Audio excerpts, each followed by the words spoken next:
I just did a video on my clean plate.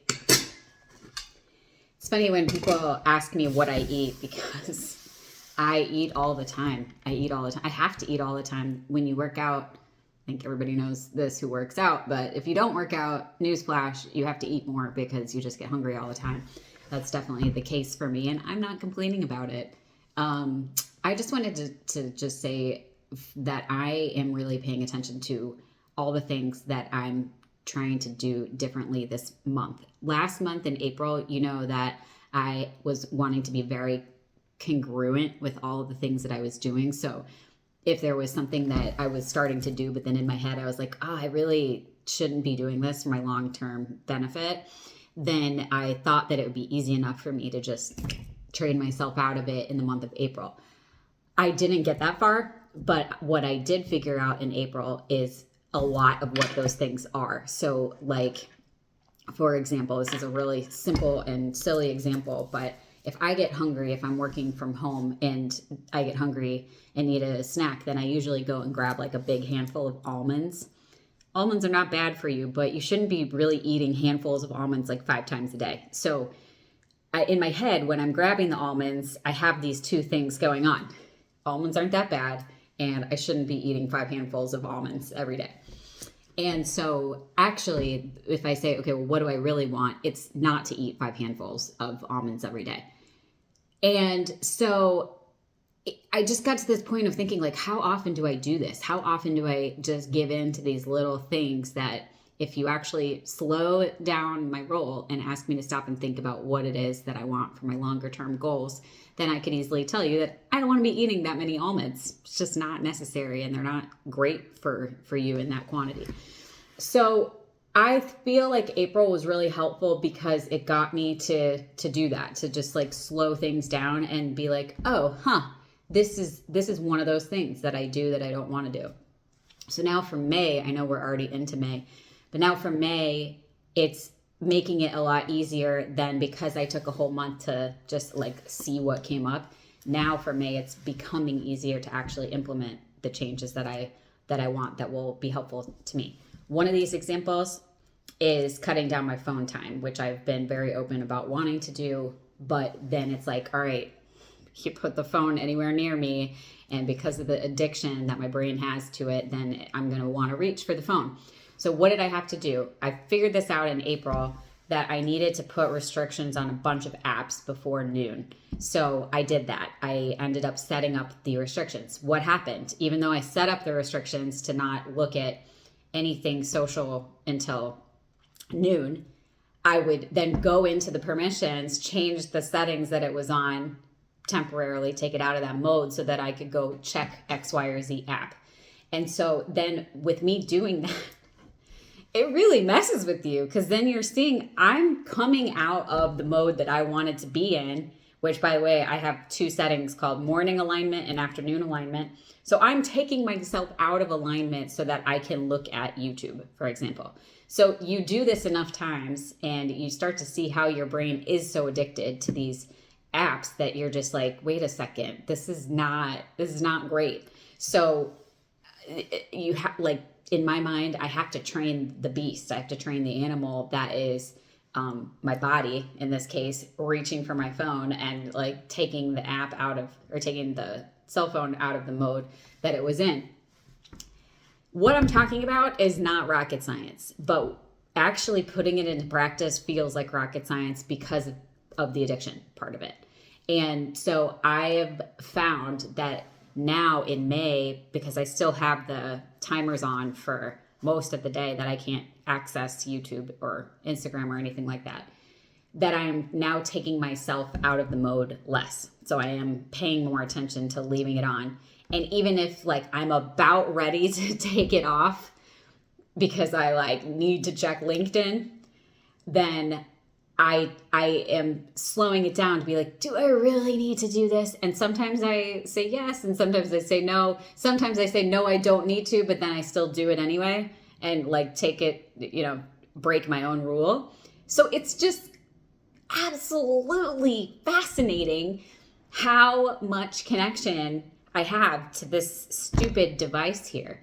And yeah, it's like, okay, well then don't use your phone as much. You try it. If it's so easy for you, then why are you watching this video this far in?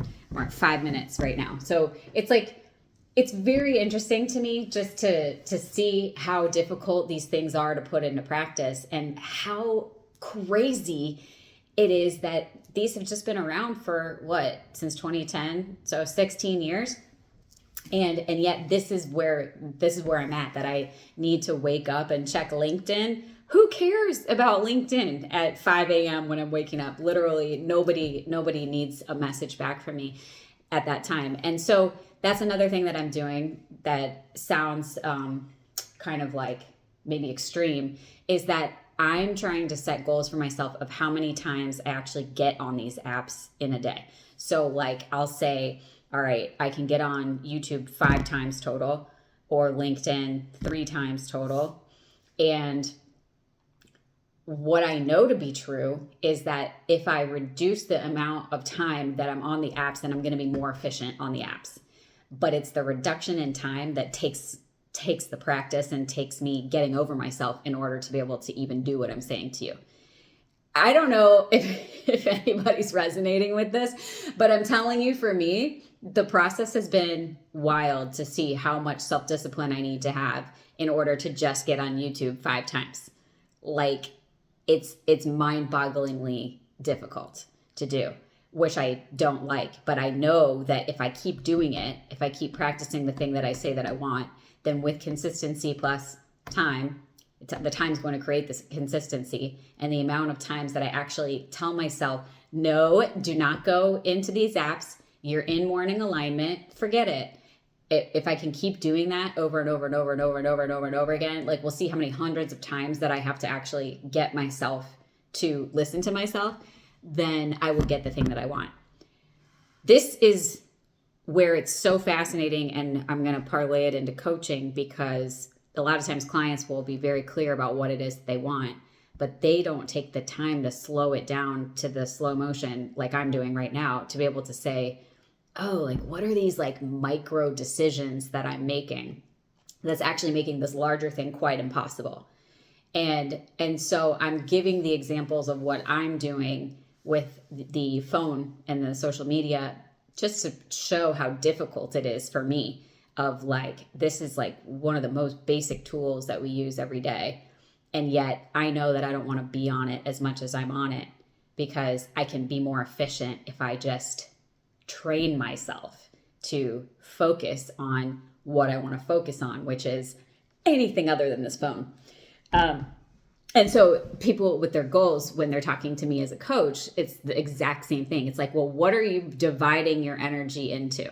Their phone could be one of those things, but oftentimes it's people being stretched in 1,000 different directions. And so when you're dealing with a company, a family, and extracurriculars, and your own social life, and your own stress, and all of that is pulling you into all of these directions, that's where your attention is going, to all 5 of these places, for example. Then what do you need to do? You need to kind of shrink the things that you're worrying about so that you can focus on the things that really matter and the things that you want to change. But when we're dealing with demons like a phone, which is sucking energy out of my day, then I'm talking about my case again, then it's like, well, what other things are there in my life that I can simplify? What else can I cut out? How many things am I doing that really I don't need to be doing, or I don't need to be doing them as often, like checking my email? And so those little minutes end up adding up. So when I hear people saying, oh, I'm so busy, or I don't have time for a coach, I don't have time for anything for myself.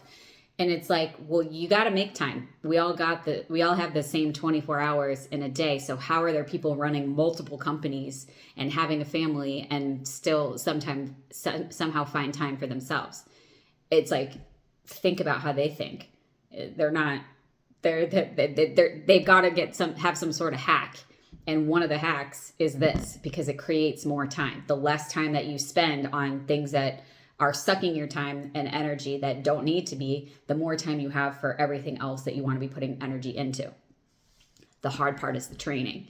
The hard part is the consistency. The hard part is the time that it takes for you to even recognize what the things are that are holding you back from your dreams and from the life that you want.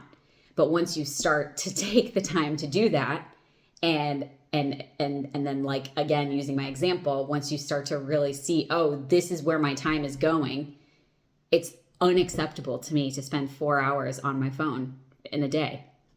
Unacceptable. And so then what am I doing to fix that? And then where now, what I just texted a friend the other day, I was like, I just feel like I have so much time recently. And then it dawned on me, it's like, oh, because I am limiting my my phone usage. So I've somehow probably gotten 2 hours or so back in my day to do other things because I'm not staring at the phone. So yeah, it's like, it's very interesting of time and how to create it. It's available for all of us. And yet, if we don't take it into our own hands to change it, then nobody's going to change it for us. Nobody else can come save us. Nobody else can fix our time management issues and help us understand what it is that's sucking our energy dry. The only person that can do that is us, which is a hopeful statement and very exciting because it's in our hands.